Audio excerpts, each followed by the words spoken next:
Ladies and gentlemen, dear guests of VU, it's my great pleasure welcoming you to this VU Matters, VU Talks event. This is a weekly series of events and a platform of exchange and discourse between academia and the public. And this time, it's the Department of Economics that is organizing this event. I'm really delighted to see such great commitment to bringing socially and economic relevant topics more to the public's attention. Thanks to the department, thanks to everyone who is contributing to this. Today's topic is the hunger emergency, how global hunger is shaped by complex forces and why we must act now. And I'm truly delighted to see such a strong interest in this topic, a topic that represents one of the most urgent global challenges of our time. I read the webpage of the institution of our speaker today, and it says, hunger is still one of the biggest and most solvable problems in the world, which is really intriguing, right? It's solvable, and it's not only driven by a single cause, it's the emergence of a complex interaction of conflict, climate change, economic instability, geopolitical fragmentation. And understanding these dynamics and translating that understanding into effective action is a task that requires rigorous economic analysis as well as close engagement with real-world policy and humanitarian practices. So this is precisely the perspective that tonight's lecture will offer. We are very much honored to have Dr. Arif Husain, who is the Chief Economist of the United Nations World Food Programme, whose work sits at the intersection of research, policy, and humanitarian response. His insights are highly relevant, not only for global development, but also for how we think about responsibility, cooperation, evidence-based decision-making in an interconnected world. Before I turn to you, Dr. Husain, it's my pleasure to hand over to Gerlinde Fellner-Röhling, who will introduce the speaker and set the stage for the evening's discussion. Thank you also to Simon Hess for contributing to this lecture. Thank you all for being with us tonight. I truly hope that you have a stimulating and insightful evening, and please stay afterwards for also the exchange informally. Thank you so much and enjoy the evening.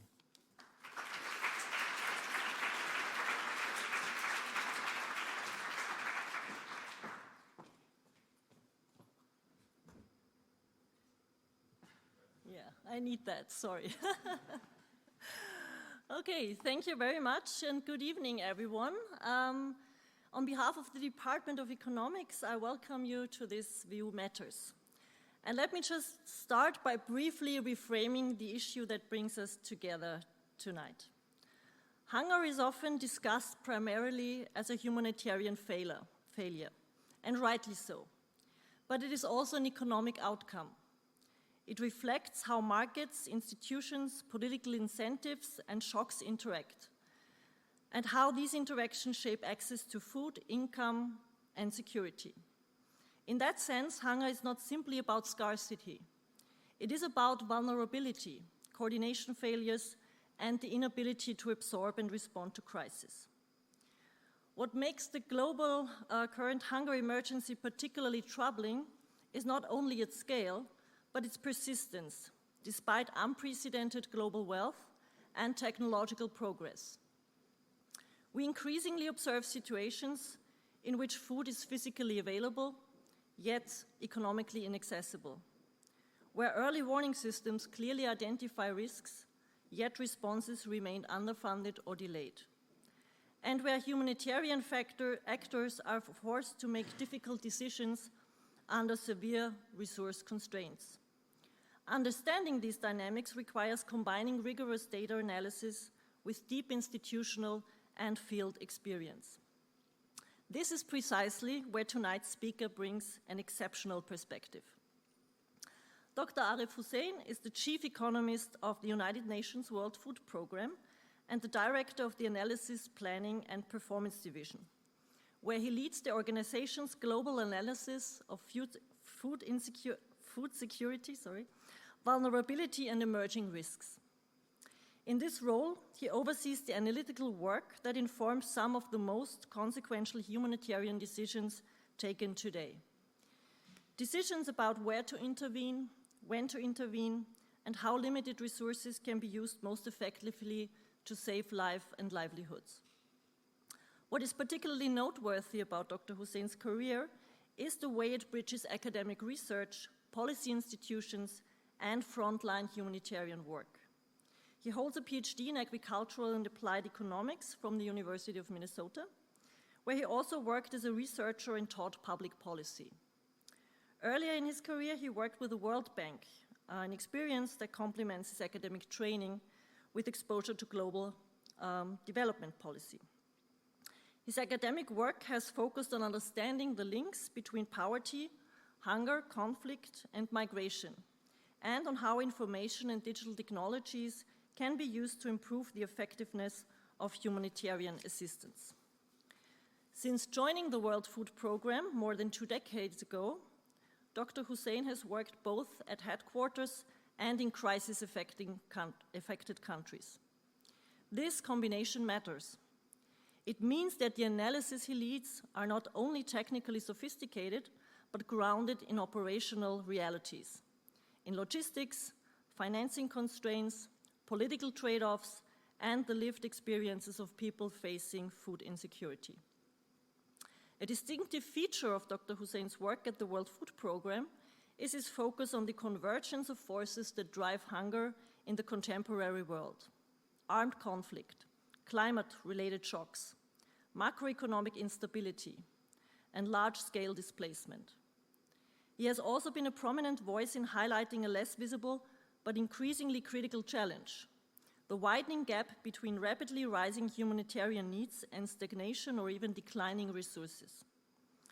This mismatch, as he emphasized, is no longer a temporary funding issue, but it is becoming a structural driver of hunger itself. For those of us working in economics and social sciences, this raises difficult but essential questions. How should scarce resources be allocated when needs exceed available means? What does efficiency mean in a humanitarian context? And how can economic analysis contribute to making these trade-offs more transparent, evidence-based, and accountable? In his talk this evening, Dr. Husain will share his perspective on how global hunger is shaped by these complex and interacting forces, and why early and decisive action remains essential. Following the lecture, there will be time for questions and discussion, and this will be moderated by my colleague Simon Hess, who is an assistant professor at the Department of Economics.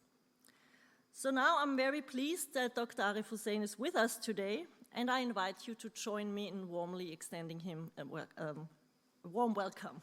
Thank you.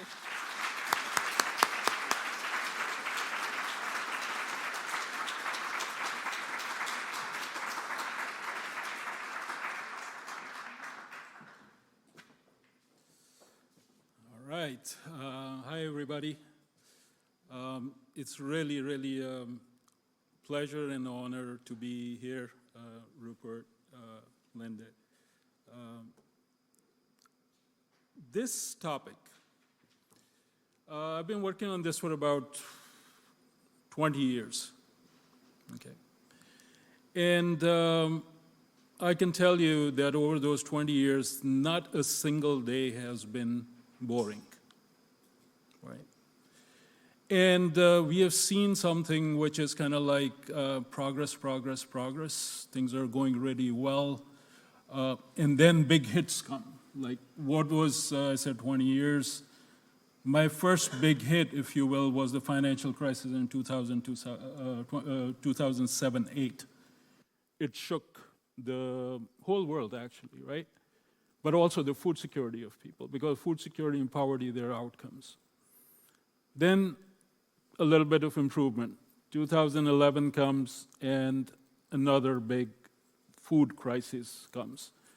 I don't know if you guys remember, but that was something where you had something called the Arab Spring, which came out of poverty. Somebody was starving, hungry in Tunisia, and that person put himself on fire. And that was the start of Arab Spring. Then you had Syria. Then you had Yemen. Then you had 4 famines in South Sudan, Somalia, Northeast Nigeria, and Yemen at the same time. That was 2017-18.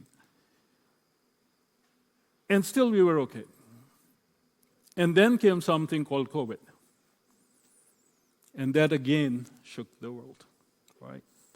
And that if that was not enough, after that we had the war in Ukraine. One other shock, right?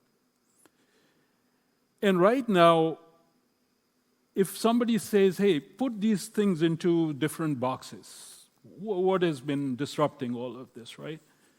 You essentially end up seeing these 3 things. Too much conflict, insecurity, economic shocks, and climate crises. Name them as you see fit, but these are the things which hit everybody. Now, as an economist, maybe I just start with economics. And by the way, you will see that this presentation, it is designed for both academic and non-academic policy and non-policy people. So some things which you may see are like, yeah, this is obvious. So just keep that in mind as we go, and hopefully you will see something of interest to you also, whether you're a researcher or you're a policy person or you're a graduate student or an undergrad student trying to see, okay, what can I do, right? Price dynamics, yeah. First one, food prices, inflation. Everybody knows. Now we have a new term for that, affordability. The whole world is talking about affordability. Fits in there. Depreciating currencies, especially for food importing countries, big problem. Debt servicing, huge problem in the world, right? 3.3 billion people today spend more on debt servicing than their investments in health and the education sectors combined. So it's a big thing. Global economic events, shocks, however, I've already talked about it. You've seen Ukraine, you've seen COVID, you have seen others. And then economic slowdowns, recessions, things like that. This is like the universe of things which on the economic front, at least at the macro level and also on the micro level, in your face affect food security of people in both developing and developed countries. Okay, so let's start to look at food inflation. If you look at this is a 162 country analysis, year on year, meaning last 12 months inflation. You see only 22 countries with food inflation over 10%. It's bad, but is that really that bad? And 3 countries with food inflation larger than 50%. You look at this, yeah, say, yeah, it's bad, but it's okay. We can live with that. But then you go over 5 years, like since COVID, start of COVID, and you start looking at the cumulative effect of that inflation, right? And now suddenly you're talking about, hey, wait a second, 59 countries, over the last 4 years, food prices have increased by 50%. 26 countries by 100%. 9 countries by 500%, right? Now, if you're just looking at this part, your answer is totally different. And when you come to this, your answer, because you're looking at the temporal cumulative over time effect, your answer is different. And you're saying, yeah, affordability is an issue. Affordability is a problem. I would go as far as saying that, I'll give you this one example. When elections in the US, last elections, and everybody is talking about, oh, affordability is a big problem, and our Democrat friends are basically saying, well, wait a second, but inflation is less than 3%, unemployment is less than 4%, basically interest rates are over 4%. What is the big deal? The economy is doing quite well. But then if you did the same type of analysis, you would have seen that food inflation was 26%, core inflation was 17%. Interest rates were 4% coming from zero, right? And what happened was that shifted into groups, voter groups, who had previously not voted, like the Latino group or the African American group, which voted on that sense. So yes, it is the economics. And I think we need to be very, very careful in terms of our analysis that we look at things not just on year basis, but also on what is happening over time in that scheme. Second thing over here, I've been already said this, half of low-income countries today are in debt distress or high risk of debt distress. Debt servicing is about $60 billion, 24 and 25, right? And I think this is something which doesn't get sufficient attention. And by the way, this 60 billion over 24, 25, this is 3 times the long-term average of debt servicing. So you need to keep this part in mind. The second thing we had talked about after food inflation, the other thing which affects countries is the depreciation of their currencies, right? Weakening of currencies. And here if you look at the same time period, you will see that there are about 36 economies which are depreciated, whose currency has depreciated by about 25%. And you can see the rest, 19 by 50%, 13 by 75%, and 8 by 90%. So this is another factor which we got, especially if you're an importing country, especially with tariffs and everything, you need to kind of keep paying attention, again, both in near term and in terms of the trend for that. This is what we do. And then we have seen all of this. If you look at interest rates, yes, last 2 interest rates have started to come, or at least in the US, they've started to come down. But it has a direct impact on debt servicing, right? So it's not only about interest rates, what Euro area is doing or what US is doing, but its impact on the rest of the world, because that determines what will be the debt servicing costs. Growth, different estimates, but around 3% is currently the case. Here you can see the whole thing in together. Now, if on the basis of that I say, okay, guys, please tell me, how are we doing? What would be your answer? Right? I mean, you have to basically say, okay, you know what, are we in trouble on the food security side? Are we not? Is it mixed? What would be our answer? This is one of those research questions, just on the economic front, which is the answer is different because we are trained to look at each one of them individually in its own right. We don't bring everything together and say, okay, decision maker, policy maker, what should you be doing based on all of this which is happening just on the economic front. This is where we're trying to work. This is the type of applied research we need. Okay? Then we go to, I already mentioned that, but by the way, on the tariffs, export volumes are supposed to decline by about 3.4%, and about 127 economies have actually lowered their forecasts. This is the latest, right? So if that, what I presented before, was not enough, here's the current thing which you need to put on top of your analysis to say, okay, what is happening, right? Then we get into, just to summarize, today there are about 318 million people who are in acute crisis level of hunger. 20% of that, the major reason is economic crisis. And this will make more sense as we go through ahead. Second one, conflict. This is a very telling graph, by the way. Why? Because it shows types of conflicts from right after World War II till 2024. Okay? 1946 to 2024. State-based conflicts.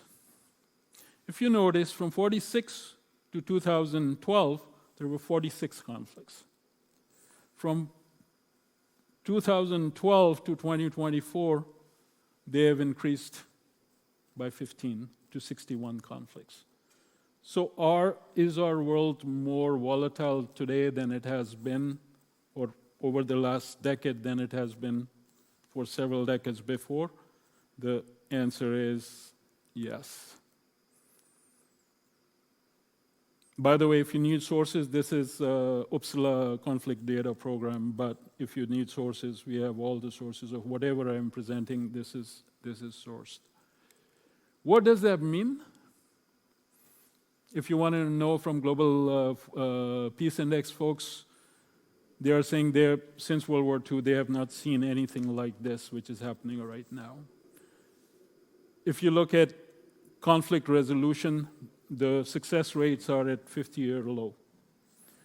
If you look at internalization of conflicts, today there are 78 countries which have conflicts which are internationalized. All right? And if you wanted to compare that, this was about 59 in 2008. So here, unlike the economic side, story is very clear. The conflict is affecting everything. Food security, poverty, stability, all of the above. And for us, remember I mentioned 318 million people? 219, almost 70% of these folks are in fragile and conflict-affected countries. So when people say, oh, needs are too big, or oh, too many people, what are you guys doing? The answer is very simple. If you can bring conflict down, these big numbers will automatically come down. But if you don't address conflict, why should the numbers come down? If you were vulnerable because of a conflict today, and the conflict is continuing, why should your position change? You would be even more vulnerable, right? And I think this is something which we need to start taking very, very seriously. And stop thinking that it's over there. It's no longer the concept of it's over there, it's not over here. Because we live in a very interconnected world. What happens over there affects over here. One example of that, look at Ukraine. Why is Africa affected by Ukraine? Why is the Middle East affected by Ukraine? So this thing needs to be seen in a different light. Here, I think it's, I'll leave this, but by the way, the two famines we have seen in 2025, conflict-driven. Hunger hotspots, this is like the analysis of where the major hunger hotspots are. There were 16, of which 13 conflict-driven. And the rest are essentially the statistics. One of the outcome of that is forcible displacement of people. Right now, we have about 117 million people who are forcibly displaced. And if you just look at you don't need to know the math, if you just look at the graph, you'll see that over the last, 12 years, it has more than doubled. Why? What is the main reason? 73 million people? Conflict. By the way, this is internally displaced. And this is the breakdown of these folks, whether they are refugees, we talk about refugees here, we talk about asylum seekers, and just look at the percentages of those. So is asylum seekers a problem? Yes, but is that big of a problem? 8.4 million out of 117 million. Right. And then we get into, have I depressed you enough yet, or can I do more? Okay. I'm justifying a question. I think Simon knows what I'm talking about. Just stats. Two numbers I would pay attention to. the latest projections are that 216 million people could become internal migrants by 2050, but it is due to climate shocks and stresses. You're already, and what you're going to see is, there's a reason why I told you. This one is a very telling. This is Eckler, by the way. Very telling slide. Why? Because it is showing average number of annual shocks, climatic shocks, in 20-year intervals, right? So from 64 to 84, every year we had about 79 shocks. 85 to 2004, that became 231. So we already had way more climatic shocks. 2005 to 24, 343 shocks. And last year, I can still say that, it's 24, 373 shocks. So what are we seeing? We're seeing two things. One, obviously, the frequency of these is going up, but so is the intensity. Pakistan floods not too long ago. Hurricane Melissa just a month ago or so. Lots of Category 5 or many Category 5 storms. All of this is real. So stop debating whether it is climate change or not. Bottom line is that on the ground, there is high frequency and there is high intensity of climatic shocks. How you want to justify that, it's irrelevant, because people are getting affected by those shocks, right? And then what you can also do is you can put them by categories, right? Here, there are three things which, when I was doing this or this was being put together, which come to mind. Usually, people will say, okay, what is the climate shock event which affects, and we end up talking about droughts, right? But the most displacements which occur, those are because of floods, and those are because of storms. And the one which really, really bothers me is the smallest one, glacial lake outbursts, right? Because you see over there, 65 to 84, 0. 85 to 2004, still 0. 2005 to 24, 5. So is there global warming? Yeah, I think so. Is there glaciers melting? Yes, they are. Do we have evidence of that? Yeah, we do. And then you can start looking at displacement from those things. You remember that 123 I showed you? 45 million, 46 million last year came from these things we are talking about. Floods, biggest cause of displacements, right? Why am I showing you all of this? Because again, the point is, you can have this data sitting, it's available, right? But it's sitting in silos. So you look at one variable and you say, oh, okay, yeah, it's really bad. You look at another one, you say, oh, things are okay. This looks pretty good. You put all of that together in such a simple way, and you have a story to tell.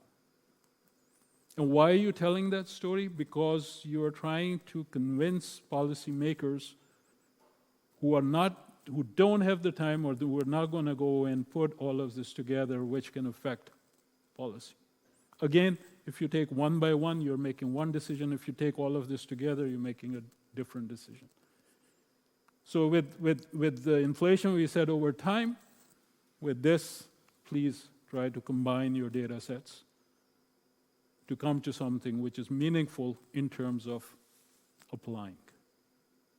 Right? And you should be able to defend it. This is why the evidence matters. This is why the sourcing of that evidence matters. But clarity of your question is the most important thing. You should know why you're addressing something and for whom you're addressing something. Because when you do that, you are clear in terms of your research, and others are clear in terms of what they can expect out of your research. So if you just do something, oh, it's interesting, that's great. But we need to move a bit more than it's just interesting. Talked about this. A third of people today, those 318 million climatic shocks are the biggest reason why they are suffering. Okay, I'm going to pick pace. This all things, you can obviously see, it's not one thing which affects a person at a time. You have economic issues, you have climate issues, you have war at the same time. And what is that doing? That takes you to the point that you cannot solve one by one. You're going to say, okay, let's solve this and wait for the climate, or let's just deal with the economics and let everything else happen. If you want the solvable problem, getting people out of hunger for good, you got to tackle all of this at the same time. That's the thing, right? Yeah, necessary condition, conflict. But is that enough? Is that a sufficient condition? No, it's not. You have to do a lot more. You have to sort the debt out. You have to sort inflation out, all of the above. And then, this is our current story. What do I have here? There's two numbers you have to pay attention to. One is the one on the top. Look at 2019. Here, let me just explain this. 2019, pre-COVID, we had about 135 million people who were in trouble, in hunger crises. We were helping, as World Food Program, 97 million people of those. Big number, right? As then COVID came, the needs went up. Then crisis in Ukraine came, needs went up still to 349. But if you notice, so did we in terms of assisting people. We went to 116 million, 128 million, 160 million, and then 152 within the same range in 23. And then you start to see the decline. And decline to the point that this year, we will not make 100 million people, 98 million. So 2019, we helped 97 million people. 2025, we expect to reach 98 million people. Look at the bigger numbers on top, 135 and 318. This is what we are trying to say, that as the needs are staying up, the ability to help is shrinking. So the gap is becoming more and more. And by the way, this is just WFP example. It's the same story for UNICEF, for HCR, for IOM, for an international NGO, for everybody. So it's a sectoral problem, which eventually is essentially increasing the levels of vulnerability because there's not enough assistance which is going on.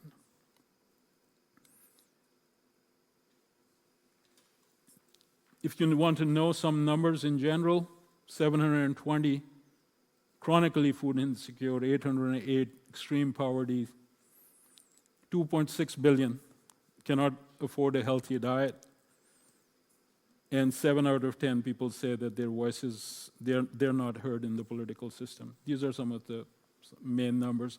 But what the most important probably is this one, that since 2022, the gap between haves and have-nots, even at the national, at the in-country, inter-country values, that has been widening. This is from the Human Development Index, basically.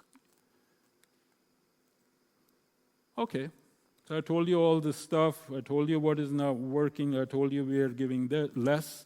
What is the cost of inaction?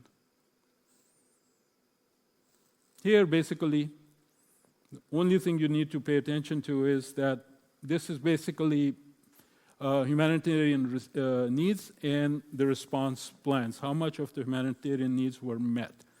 2019, 28 billion was asked, 18 billion was given, 64%. And then you can start to see, 2020, 51, over 50, over 50, 23, 45, over 50. Today it's 29%. Right?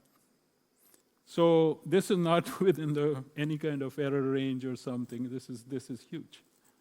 Right? And then, what is the outcome of that? For us, doing the cuts that we are doing for the reasons which I have explained to you earlier, we expect 14 million more people will fall into emergency level of hunger because we are not doing what we are supposed to do. 14 million more. Okay? And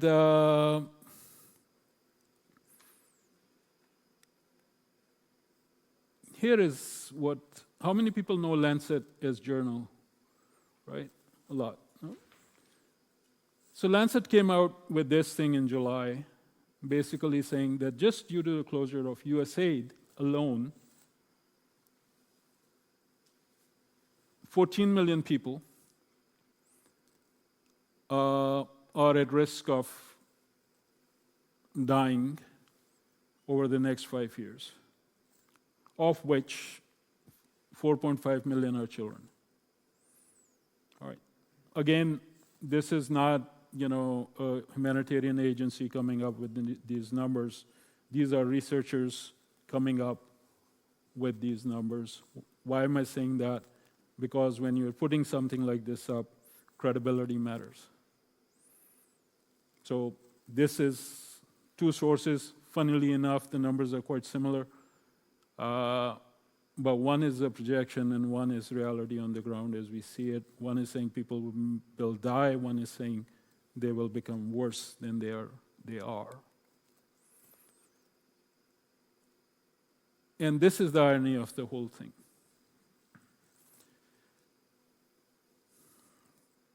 OECD DAC countries, right? These are the 31 richest countries in the world. They provide assistance, humanitarian assistance, and they also provide something which is called in-country refugee support. Meaning, when people come to one of these countries, in the first 12 months, how much money is spent by these governments on those refugees or asylum seekers. Two numbers here.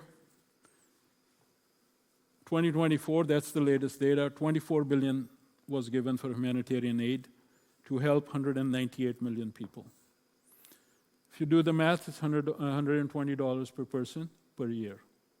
Okay? This is humanitarian assistance.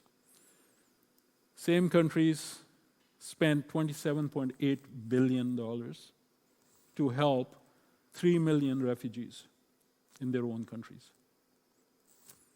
That is $9,200 per person per year. That's a ratio of 74 times, 74 to 1. So what is the message here? What the message becomes something like, well, we are not going to help you where you are in sufficient terms, or in terms of resolving the conflict or whatever. But if somehow you make it to our countries, we will spend 74 times more on you. Believe me, I do a lot of this, these type of talks with policymakers, decision makers, politicians. This is one slide which everybody takes a photo of. Seriously. You know why? Because, again, it is making data talk. If you just look at these two numbers separately, you will not come to the conclusion I just gave you. Right? So this is something I will keep hammering. If you want to affect policy, you got to talk in the language of people who understand. You have to find a common ground to have a discussion. And if you can do that, and you have the right evidence which can be backed up, and they can do these numbers themselves, you have something. If you cannot do that, you're just saying stuff which doesn't really affect or anybody. So, where are we? Last one. I just did a piece in, I was telling Suze yesterday, I just did a piece in Foreign Affairs that came out last month. And that is the treatment of all of these things, right? Why should you reinstate foreign aid? Why should you exempt countries from low-income and fragile countries from tariffs?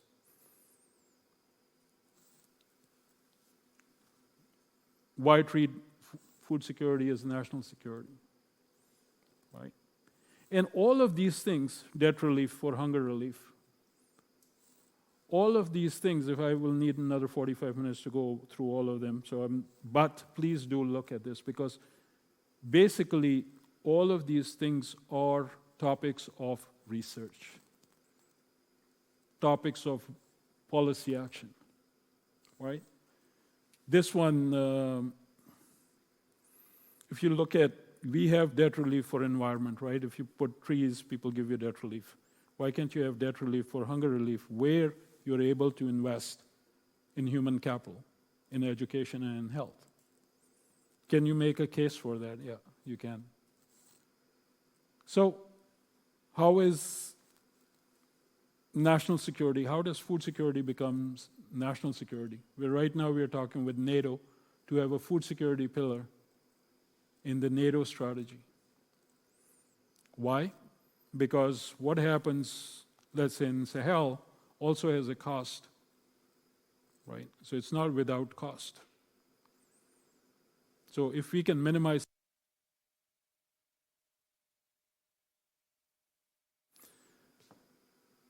So bottom line is, this is something which is a huge crisis for us. It needs action right now. If we avoid this problem, we will not be immune from the repercussions of these problems, right? And those problems are not limited to one place. But whatever you're going to say and whatever you're going to do, you have to be able to make the case for that.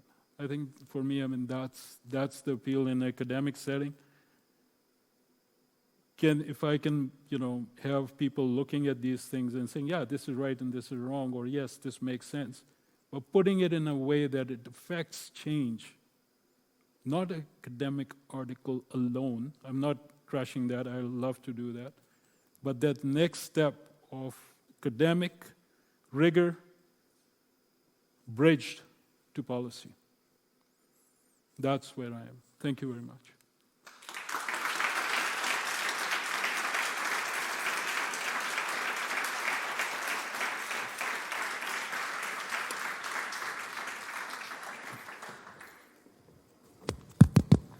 Okay, great. Thank you very much, Arif. I particularly like that you sprinkled in a bit of advice for academics on how to speak to policymakers throughout. I think that's definitely something that we all can use. So what we want to do now is open the floor a little bit for questions from the audience and maybe even a discussion if there are different views. I don't see any hands as of now, so maybe I will start with one myself and then go over the audience back after then.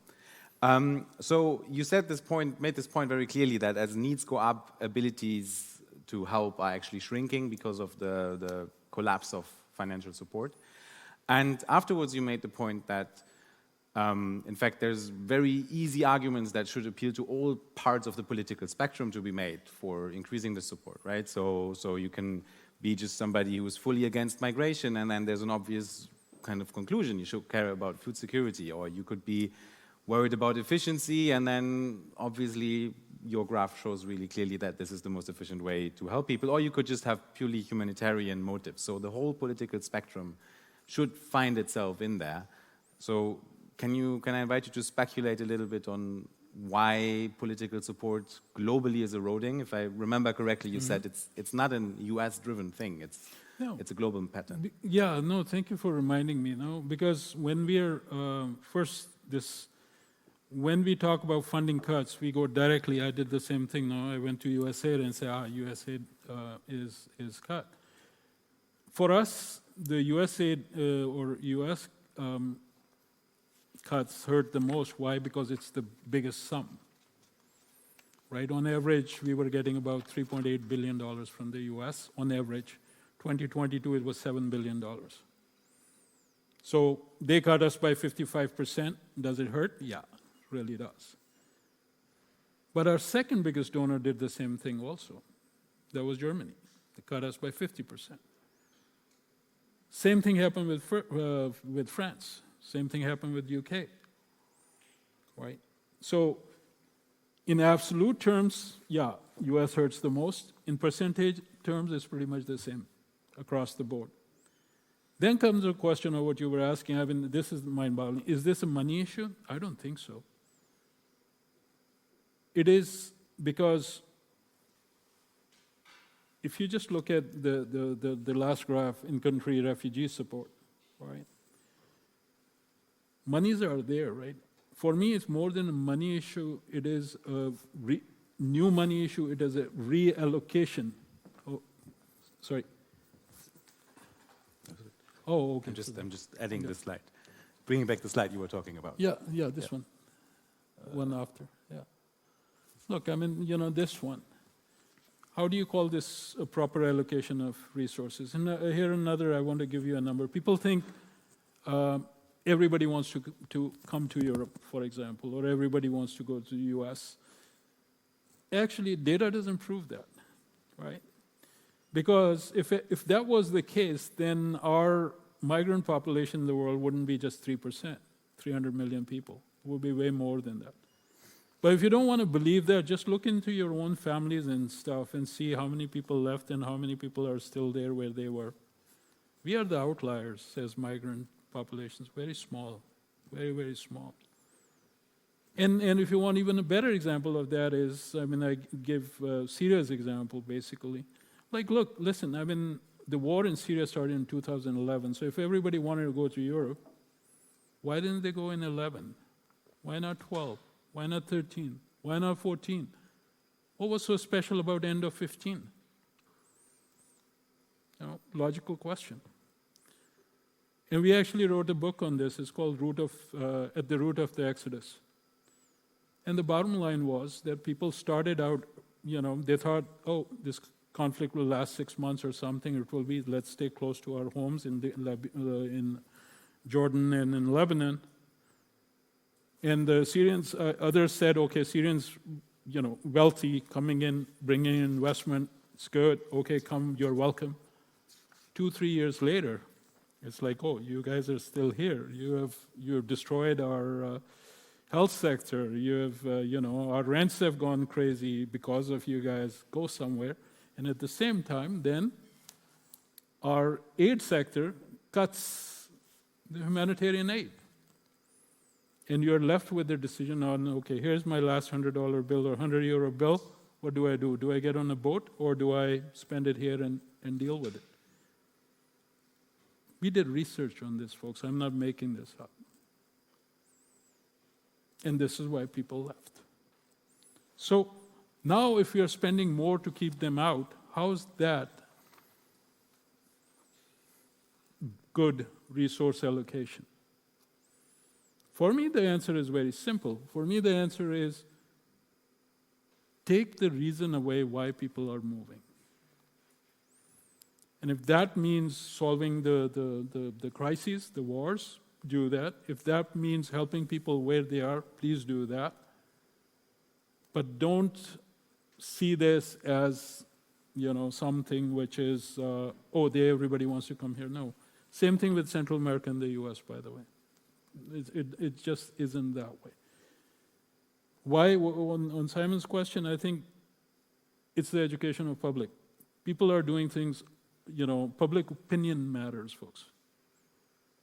So it is not about convincing policymakers per se. It is about giving arguments to policymakers to say, okay, people are starving over there. Why should we help them outside of the moral obligation? Do you have an economic case that we should help them? Do you have a political case that we should help them over there? Not just charity. Because if it is charity, you got people suffering in your own country.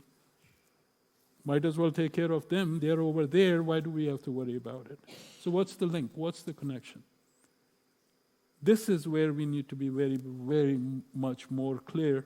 And when we are clear, you start to see the response of people. Why? Because then doing it for national security, doing it for as economic frontier markets, doing it. So it doesn't have to be a negative reason.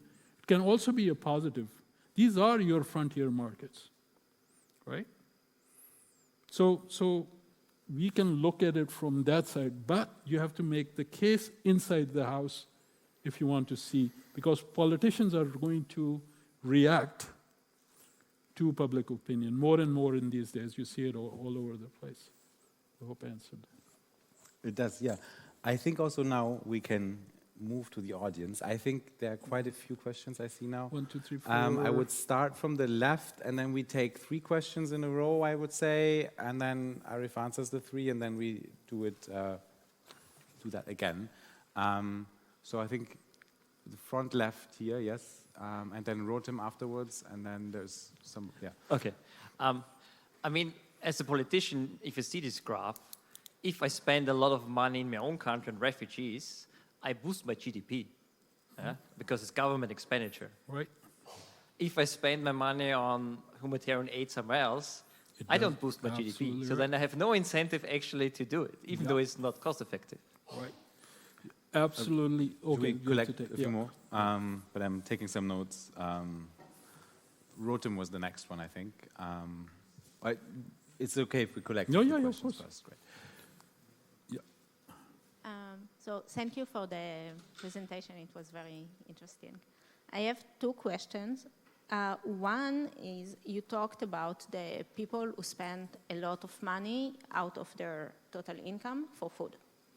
And those numbers rise, and we also see hundreds of % of food inflation. This means that if before the COVID crisis, already so many people invested more than half of their income on food, when there is food inflation and total inflation, this means they have to spend even more on food. Right. They cannot afford housing, they cannot afford energy, they become sick, they don't have anything anymore and then they must, for example, send their kids to work to give money to the family. Those kids do not get any education. What are the long consequences of this huge food inflation? Mm-hmm. This was one. And 2,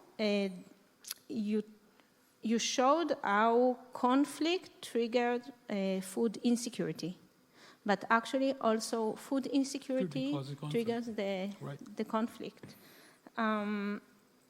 What does the United Nations do to show countries that they should invest in both peacekeeping and food price stabilization? Mm-hmm. Great, and then there was one further, yes. And then there's one behind. Yes, hello. My question is, if I look at these 2 numbers, I'm not sure they're totally substitutable, because the left one is humanitarian aid, and the right one, at least to some extent, represents people fleeing conflict in Syria, it's not clear to me that you can solve that with humanitarian aid. And in fact, there is a growing... There is a strand in academic literature which does these econometric analyses that kind of point to the fact that humanitarian aid, especially in conflicts, could exacerbate the violence rather than reduce it. So my question would be: is there a principle of do no harm? How do we solve conflict when humanitarian aid can either not help at all or make it worse? Okay, there was a question in the back. Is it okay if we wait to do the first, and then I have you right next? Okay, do you need... Yeah, no, I mean, I will start with yours. You're absolutely right. I mean, if you're investing, I mean, of course you're encouraging growth in your own country, right? But you're talking economics, you're not talking political economy here, right? So when you're doing this analysis, if you just go with the econ hat, you have this one answer, you'll be like, yeah, this is great, I'm investing, I'm creating growth, I'm generating growth, I'm generating employment, because, by the way, in case of Germany, 2016 to 21, $125 billion were put in for 1 million refugees, just federal, okay? 125 billion. My question was twofold. One, and this was also to the Bavarian interior minister, basically, saying that, what about if literally 5% of those resources were put in for assistance for the Lebanese, for the Syrians in Lebanon and Jordan? Just think about the multiplier effect of that on small populations. Just think about the goodwill effect of that, right? So what I'm saying is that this was, for me, the political economy argument, basically. That if we go really, like, just on the economic side, you can just say, why give aid anywhere? Why not just put money over here, right? But when you look at it from the political economy lens, you get a different answer. And you're basically like, yeah, maybe that would have been a good investment. And then the second part is that what happened after that, change of the political landscape, entire Europe. Not that it was good or bad that change happened, but change happened because of external reason, right? That part, and the cost of that. So this is what I'm trying to say, that when we are looking at this, if you look at one thing from just single lens, you get one answer and you say, but this is okay. If you try to bring in a couple more things, general versus partial versus general equilibrium type of stuff, you get a different answer. And I think we need to more and more start to, as our computing power is going up, we need to start to see more of these things from that angle.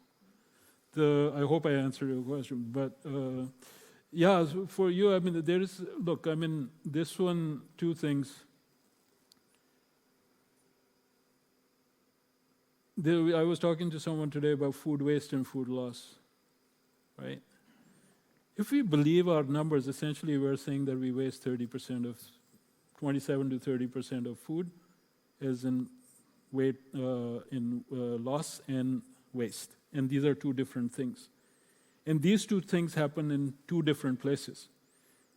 Food loss is the biggest because it's post-harvest, right? So Africa, developing countries, you have the food loss over there. Guess where the food waste is? In the developing countries, in the developed countries. Why is that? It's the economic valuation. In poor countries, you lose food before it gets on the plate, because you cannot afford to lose food on the plate. Why? Because you are spending 60%, 70% of your income on that food. In rich countries, we spend 10, 15% of our income on food. So for us, if something goes, I come on a mission and food expires in the fridge, it's not a big deal. So in both cases, it is economic valuation, right? So if you're going to improve that, on one side you have to, invest, and then we talk about environment. Well, food waste is the third largest contributor for greenhouse gases after US and China. It uses 25% of arable land used for agriculture. It uses 250 kilometer cube of water for something. So when we are talking about environment and we say, we have to feed 10 million people, hell, you can feed 10 billion people right now if you start taking care of the food waste side. Why is it that we don't do anything about that? And how will that happen? Consumer preferences. Unless you shift demand, supply will always respond. Doesn't matter what. If there is demand for something, good, bad, ugly, doesn't matter. If there is demand, supply will come. You can constrain the supply, that means, prices will go up, but still supply will be there. So the only way you can reduce food waste is by changing consumer preferences. And on your second question on, yes, I mean, there are huge long-term impacts of this. And there's so much data. I mean, basically what the 1,000-day argument, right?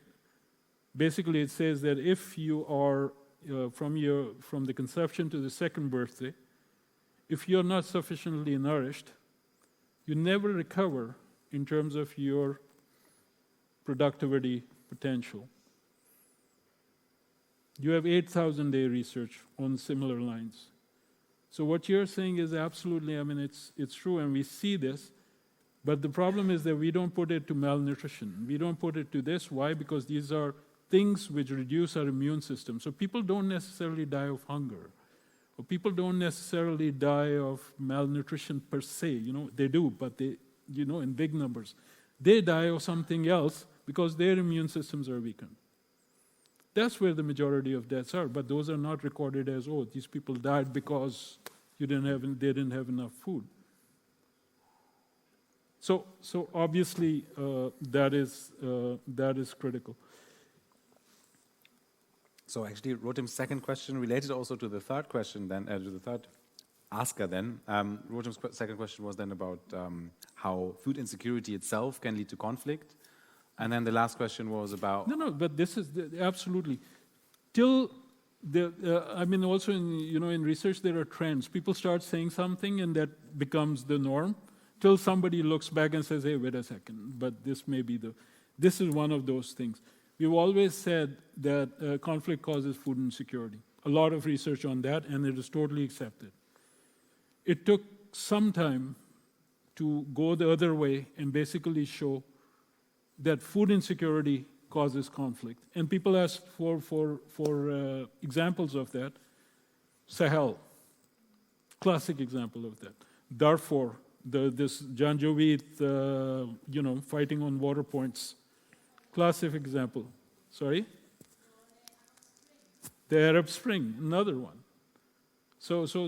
And now I think it is accepted as an argument on both sides that yes, it is not one or the other, it is both affecting. But I tell you, we were working on Resolution 2417, which was the first time, by the way, 2417 resolution, this was passed in 2017, 2018 by the UN. First time ever making starving people a crime. First time. So this was in that context what I'm telling you. I forgot that. Okay, so that leads over nicely to the next question, which was basically, well, if we find that food insecurity can lead to conflict, and we kind of accepted that, aid itself might also not be neutral. Oh, yeah. I think that was your point, no? Good one how aid itself by the way, can lead to distribution. Yeah, conflict. good one for me to sort of forget. Okay. I would put it differently. I wouldn't say that as directly as you said. But what generally happens is that you have something which is known as war economies. Okay? If there is a conflict, that means that obviously the normal channels of business don't work, right? You have to cross front lines. You have to bring in your risk is highly elevated. Your insurance rates go up. All kinds of different things happen, right? So in order to get to those people, and then another one you can say is airdrops. For example, you cannot, people won't let you drive in theirs, and maybe you can drop food through planes. But that's also extremely expensive, right? So what you see is that the transaction costs of business in conflict-affected areas are huge, right? Now, who's making these monies? Local actors, right? Person who taxes you because on the road, basically, for your truck to pass, right? It's not in their interest for that to stop. That's true. We see that in many places that these local war economies, basically, they don't see this, they want to continue. So how does it stop? it stops when there is pressure which is beyond the local actors, right? And somebody starts to call them, or you just saw that happening in Syria, for example. Then you start to see a shift. But it takes a lot of time. I mean, if you look at the Sahel, you know, we talk about Boko Haram and all of this, right?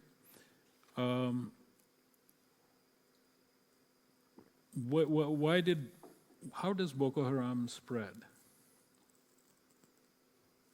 It's very simple. It's like, basically, let's say it's a village. One person is, you know, you have people who are part of Boko Haram or any other, for that matter, and then there are people who are not. So people who are part of that, they go and rob the people who are not, right? And then the people who are not, they join them, and then they go and rob somebody else. This is the spread, right? So how do you get to a point where somebody says, hey, come join, and I said, no, thank you very much, I'm not interested. And those people are sufficient enough to kind of repel from that side. And by the way, this concept which I'm mentioning, this is not just related to Sahel. It is everywhere where you have seen an insurgency. It is exploitation of the poor people. When your child is dying or starving, and the only way you can save their life is by joining some kind of this type of a group, guess what? 99% of us here will do that. So if you're going to stop that, then you have to, it's not about, oh, aid is not effective in. It is the type of aid, it is the timing of aid, and aid alone is not enough. You have to have some kind of a political action to go with that. And if you are able to do that, you can stop it. If you don't, it continues, and we have seen that, examples of that all over the place. You know.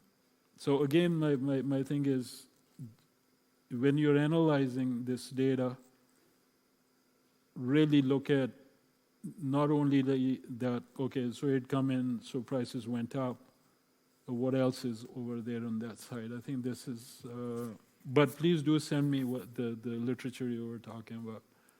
I would love to see that. Okay, so there was one question in the back that I want to have first now, and then there's more questions coming up. Also, maybe if there are follow-up questions on earlier discussion points, that's also welcome. So maybe you in the back start first. I don't see you really, but... Yeah, hi. Thank you for your talk. A lot of your talk was understandably related to the global efforts that are more reactive in reducing hunger. And I wanted to know, in your opinion, what you would also advocate for as more proactive steps that can be taken internationally towards reducing acute food insecurity. Excellent question. Mm-hmm.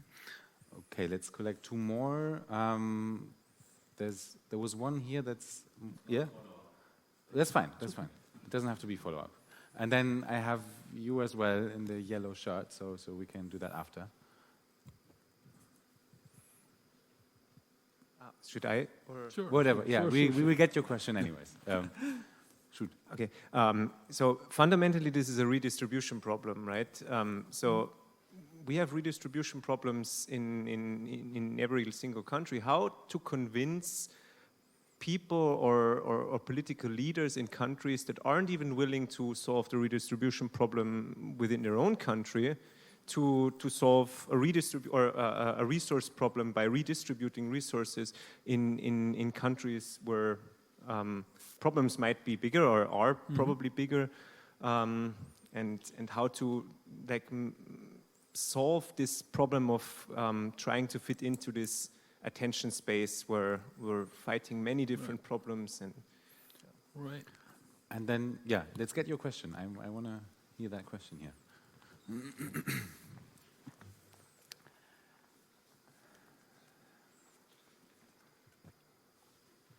Thank you very much. So my question also relates to distribution. I follow your argument, and I can imagine that most politicians would be willing to make that redistribution if it is in the sense of this slide. But this slide applies for me, as I don't know much about the topic, that we take from people that need it, the refugees in country, and redistribute it to the many that need it in the origin countries. And I understand the arguments. You weigh the needs of the many against the needs of the few, but No. Yeah. then I misunderstood it. Then that's the question answered. No, but you were on the thing. I'll take this one first. So it's Sure. no. Basically, what I'm saying is that I'm not talking about people who are already here and now stop, right? Basically, what I'm talking about is that if part of these resources were actually being spent in the countries from where these folks are coming, right? Chances are that less people will come. Why? Because that's not instinctive. This was what I was trying to say. Migration is not like, oh, I've got problem, let's go to the Americas, or oh, let's go to Europe. I mean, it just doesn't work like that, right? And this is my point is that reallocation of these resources to problems over there and also solving the structural issues which are creating this is something where the resources should go, right?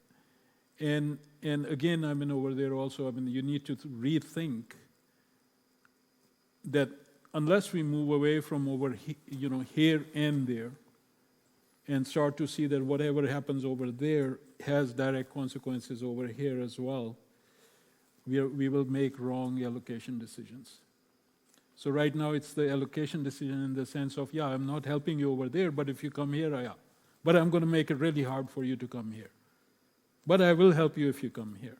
So you have raised my transaction cost, you'll not solve my problem, and you're still spending money, both either I come here or to keep me out. This is what I'm talking about. Okay, my brain has started to... That's fine, you've been talking for a while. So there was, related to this, whether this is a redistribution problem, but you kind of answered this, and the reactive versus proactive, the first question. That's excellent question. Look, I mean,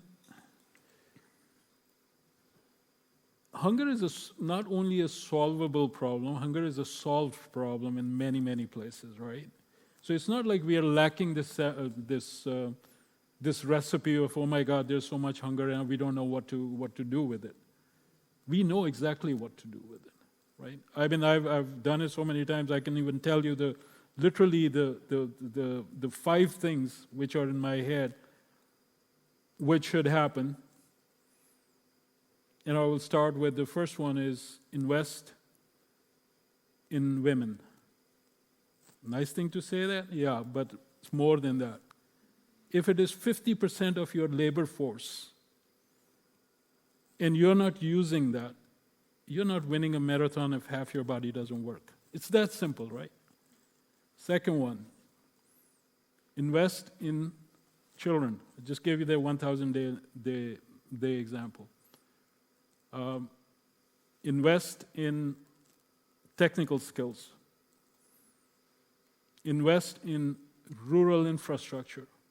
You cannot produce, nobody wants to produce if they cannot take it out and take it to the market and if there is no electrification or if there is no irrigation. So investments in those things. And talk about putting money in grassroots. What does that mean? When in our countries there is a recession, what do? We give a tax repair to the poorest of the poor. Why do we do that? Because we know that they will spend that money, which will generate growth and restart the economic engine, the old good old argument, right? Why is it any different in other places? You put in money, private sector, which is not going to come, suddenly starts to show up. Why? Because there are resources. Markets open up. Things like this start to happen. So if you're doing these 5 things, basically, right? Social protection, agricultural infrastructure, investment in basically your workforce, children and women, you get somewhere. But what do you need next to that? You need, which is really, really tough, good governance. You need coordination. and you need sufficient funding. Now, is this something which has been done before? Yeah. You want an example of these two where on one side it worked and on the other side it didn't? Just look at Rwanda and Burundi together. Just after the genocide in 1994, 6 million people on each side, almost exactly the same socioeconomic indicators, including life expectancy. Now today, if you look at Rwanda, it's way above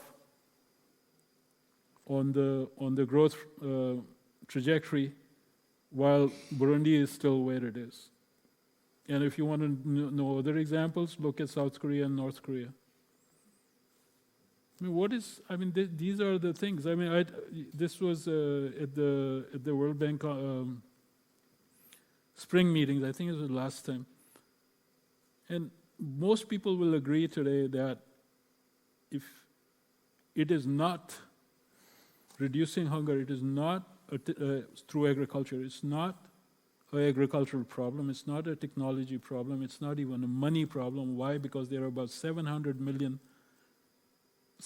billion which can be repurposed on the agricultural side.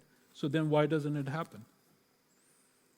Very simply put, it's an issue of political will.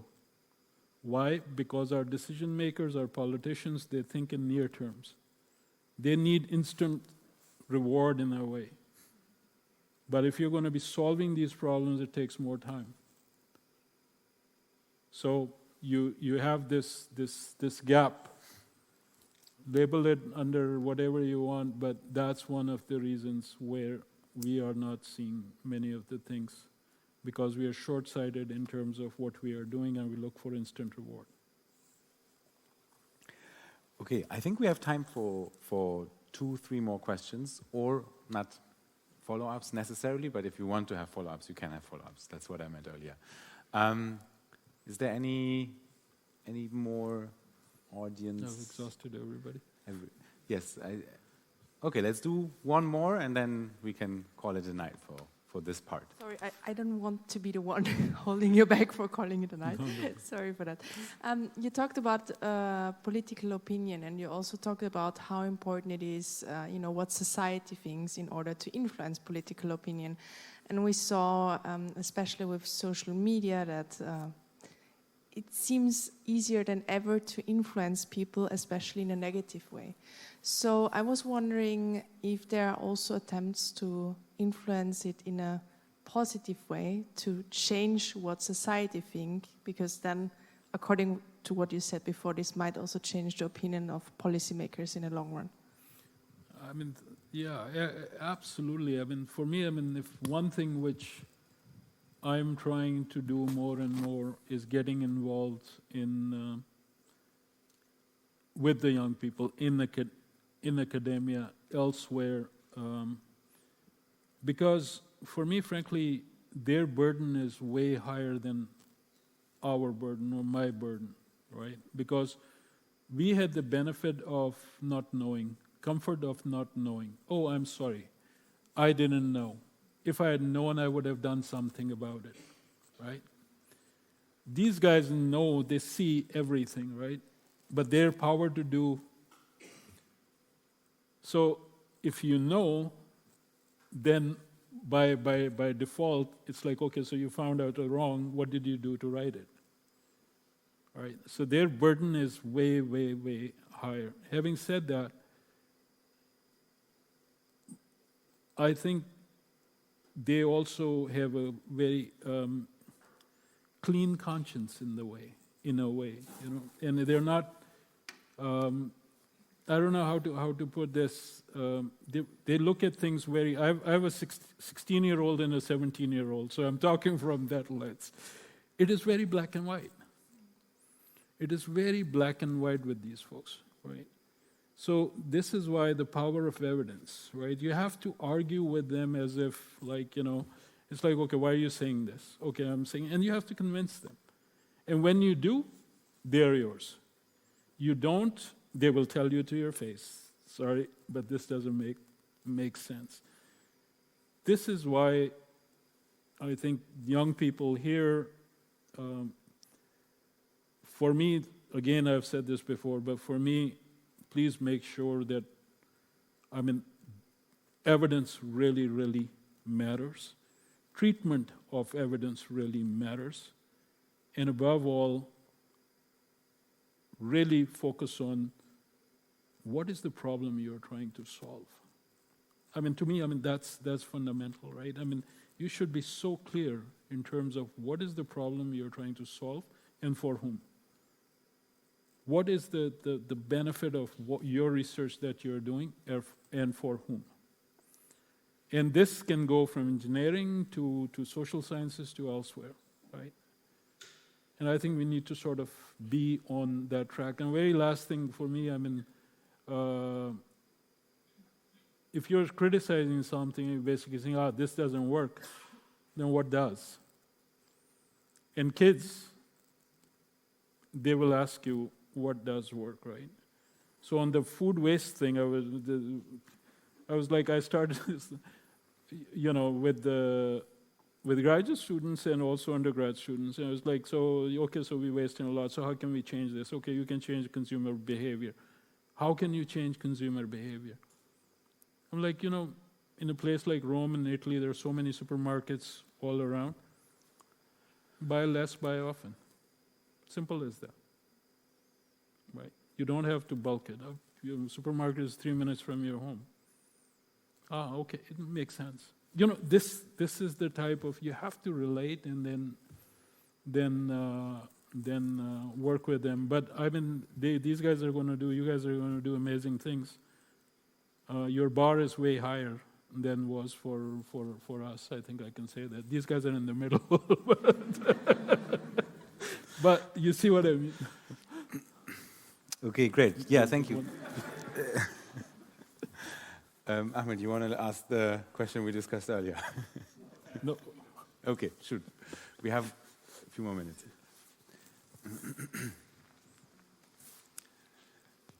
I think this relates to what you just said, but many people for some time thought, maybe starting with the steps you mentioned. The steps you mentioned are mostly some steps that has to be taken locally.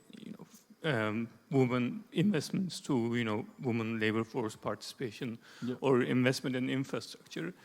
And on the other side, many people thought, Easterly has a couple of papers, Moyo has written a book on this, that aid was not helping these people. Aid was making them dependent. And what is your take on whether aid makes, I think this is kind of eroding nowadays, but whether aid makes people really dependent and whether that will slow the steps that you have, the measures that you have mentioned?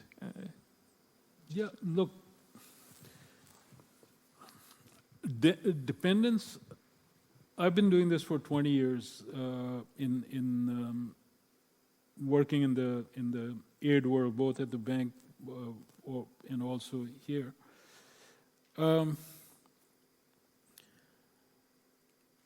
Nobody refuses a handout. If you're poor, right? Nobody, and the difference, the people we're talking about, right? The difference between haves and have-nots is almost nothing. We go through a lot of stuff to say, these three people will get assistance and these two won't. But they live side by side, right? And the harder the place, there's no means testing in the sense of, okay, you have electricity and you have telephone and you have a shelter. None of that exists, right? It is very, very difficult. Even in those places, people will say, yes, we need it. What you have brought, of course we need it. But if you give them the choice of saying, okay, you know what, I'm going to fix your land rights. I'm going to, refugees, give you work rights. Because if you're a refugee, you cannot work in this particular place. You're sitting in a camp. Obviously, you don't have a choice. Guess what the answers are? Most people will opt to say, yes, give me something so I can take care of my... And you know why that is? Because you guys may think that, aid is this very consistent thing every month, tuck, tuck, tuck. you are getting resources. No, it's not. You know, you want to guess how many months per year do we provide humanitarian assistance to these 98 million people I just talked about? Less than 4 months per year.